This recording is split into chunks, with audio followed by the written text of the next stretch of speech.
665년 고구려 평양성에서 한 사내가 마지막 숨을 거두었습니다. 그가 죽자 고구려의 하늘이 무너졌습니다.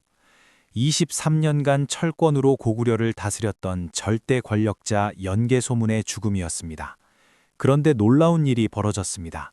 그의 죽음과 함께 700년 고구려가 단 3년 만에 역사 속으로 사라져버린 것입니다. 과연 연개소문은 어떤 인물이었을까요? 고구려를 구한 영웅이었을까요? 아니면 고구려를 망친 독재자였을까요? 역사는 그를 두고 극과 극의 평가를 내렸습니다. 어떤 이는 그를 민족의 영웅이라 칭송했고, 어떤 이는 그를 천하의 역적이라 저주했습니다. 그 누구도 함부로 판단할 수 없는 거대한 수수께끼 같은 인물 연개소문. 과연 그의 진실은 무엇이었을까요? 연개소문이 태어난 590년대 고구려는 동아시아 최강국이었습니다. 광개토대왕과 장수왕이 일궈낸 영토는 만주 대부분과 한반도 북부를 아우르는 거대한 제국이었습니다. 그런데 그가 성장하던 시절 고구려는 전례 없는 위기를 맞고 있었습니다. 서쪽에서는 새롭게 통일된 수나라가 100만 대군으로 침입해왔고, 동쪽에서는 신라가 세력을 넓혀가고 있었습니다. 연개소문은 고구려 최고 명문가 출신이었습니다. 그의 할아버지 자유와 아버지 태조는 모두 망리지라는 최고의 직을 역임했던 권문 세족이었습니다. 망리지는 고구려에서 왕 다음 가는 실권자로 3년마다 5부 귀족들이 선출하는 자리였습니다. 연시문은 대대로 이 자리를 독차지해온 고구려 최고의 정치 가문이었습니다. 하지만 연개소문이 아버지의 뒤를 잇고자 했을 때 뜻밖의 저항에 부딪혔습니다. 다른 귀족들이 그의 승계를 강력히 반대하고 나선 것입니다. 그들이 내세운 이유는 두 가지였습니다. 첫째, 연개소문이 너무 잔인하고 포악하다는 것. 둘째, 한 가문이 너무 오래 권력을 독점해왔다는 것이었습니다. 하지만 연개소문은 포기하지 않았습니다. 그는 직접 귀족들을 찾아다니며 설득했고, 마침내 간신히 아버지의 자리를 승계받을 수 있었습니다. 이 과정에서 그는 깨달았습니다. 권력이란 얻기도 어렵지만 지키기는 더욱 어렵다는 것을. 그리고 진정한 권력은 남이 주는 것이 아니라 스스로 쟁취하는 것이라는 것을 말입니다. 그 무렵 고구려는 수나라와의 처절한 전쟁을 치르고 있었습니다. 수양제는 113만 대군을 동원해 고구려를 정복하려 했습니다. 그러나 을지문덕의 살수대첩에서 수군은 참패를 당했고 30만이 넘는 군대가 전멸했습니다. 연이은 침입에도 불구하고 고구려는 끝내 버텨냈고 결국 수나라가 먼저 무너져 버렸습니다. 수나라가 멸망하고 당나라가 새롭게 등장했을 때 고구려에서도 새로운 왕이 즉위했습니다. 영유왕이었습니다. 영유왕은 오랜 전쟁으로 피폐해진 나라를 회복시키기 위해 당나라와의 평화를 추구했습니다. 그는 당나라에 사신을 보내고 심지어 태자까지 당나라에 유학 보냈습니다. 하지만 연개소문은 영유왕의 친당 정책에 강력히 반대했습니다. 그는 당나라를 믿을 수 없다고 주장했습니다. 당태종은 서쪽으로는 고창국을 멸망시키고 북쪽으로는 돌거를 굴복시키며 팽창 정책을 계속하고 있었습니다. 다음 차례는 당연히 고구려일 것이었습니다. 연개소문의 예상은 적중했습니다. 631년 당나라는 고구려가 수하의 전쟁에서 승리한 것을 기념하는 경관을 헐어버렸습니다. 이는 명백한 도발이었습니다. 641년에는 진대덕이라는 사신을 보내 고구려의 정세를 연탐했습니다. 전쟁의 전조였습니다. 위기감을 느낀 고구려는 서쪽 국경에 천리장성을 쌓기 시작했습니다.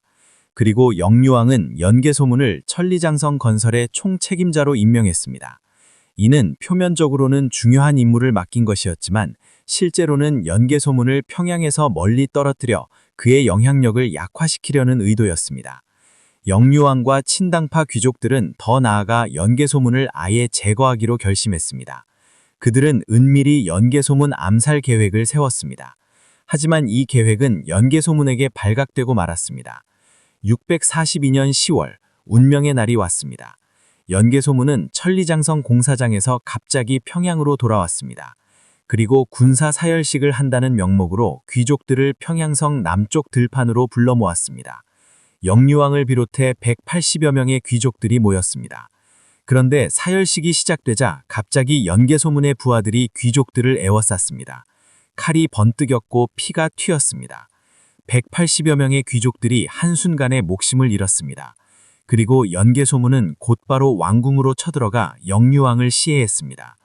왕을 죽인 연개소문은 영유왕의 조카인 장을 새로운 왕으로 세웠습니다.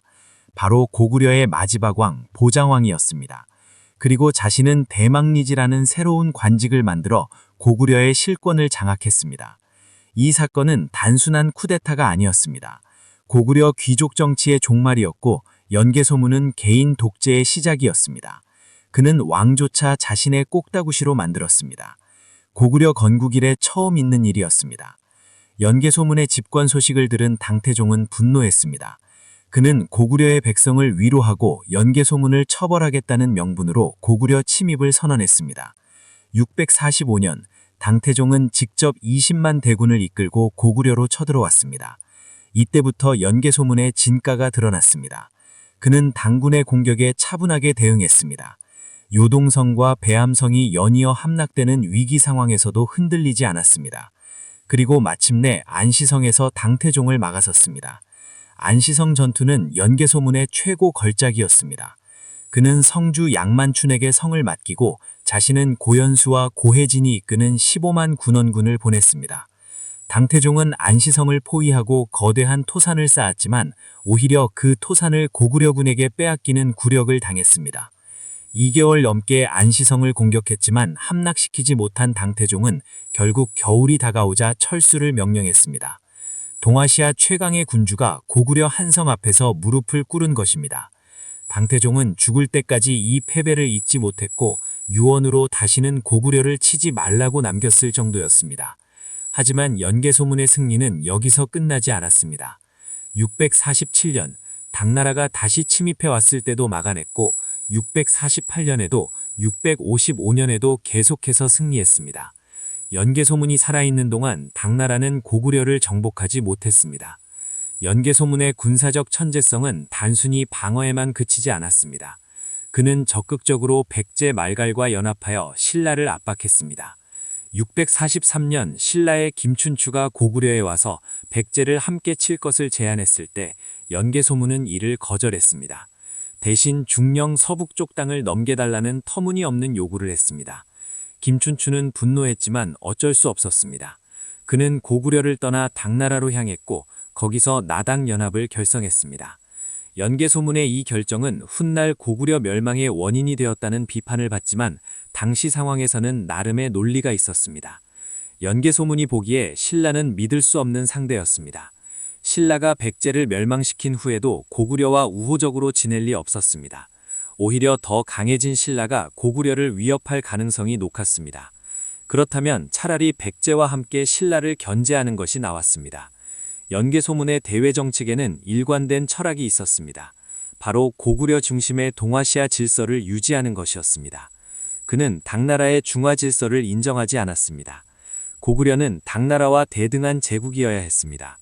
이러한 연개소문의 사상은 그의 종교 정책에서도 드러났습니다.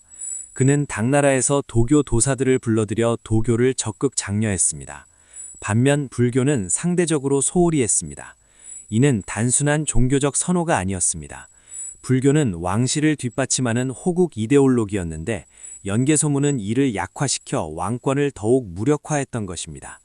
연개소문의 이런 정책 때문에 후대 불교계에서는 그를 매우 부정적으로 평가했습니다. 승려 이연이 쓴 유사에는 연개소문이 수나라 장수가 고구려를 망치기 위해 환생한 존재라는 기록까지 나옵니다. 하지만 이는 불교적 편견이 반영된 것으로 봐야 합니다. 연개소문의 내정은 어떠했을까요? 23년간의 장기 집권 동안 그는 고구려를 철권으로 다스렸습니다. 그는 자신에게 반대하는 세력을 가차없이 제거했습니다. 심지어 안시성의 성주도 원래는 연개소문의 정턱이었다고 전해집니다. 하지만 연개소문은 동시에 유능한 통치자이기도 했습니다. 그는 고구려의 군사력을 재정비하고 외교 정책을 일원화했습니다. 분열되어 있던 귀족 세력을 통합하고 강력한 중앙 집권 체제를 구축했습니다. 이러한 개혁이 없었다면 고구려가 당나라의 계속된 침입을 막아낼 수 없었을 것입니다. 연개소문은 개인적으로도 매력적인 인물이었습니다. 중국 기록에도 용모가 웅장하고 의기가 호방했다고 전해집니다. 그는 뛰어난 무예로도 유명했습니다. 몸에 칼 5자루를 차고 다녔는데 좌우 사람들이 감히 쳐다보지 못할 정도로 위엄이 있었다고 합니다. 그의 카리스마는 적들조차 인정할 정도였습니다. 송나라의 왕안석은 당태종이 고구려를 정복하지 못한 이유가 무엇이냐는 황제의 질문에 연개소문이 비상한 인물이었기 때문이라고 대답했습니다. 적국 중국에서도 그를 영웅으로 인정한 것입니다. 하지만 연개소문에게도 치명적인 약점이 있었습니다. 바로 후계 구도였습니다. 그는 세 아들 연남생, 연남건, 연남산에게 권력을 세습시키려 했습니다.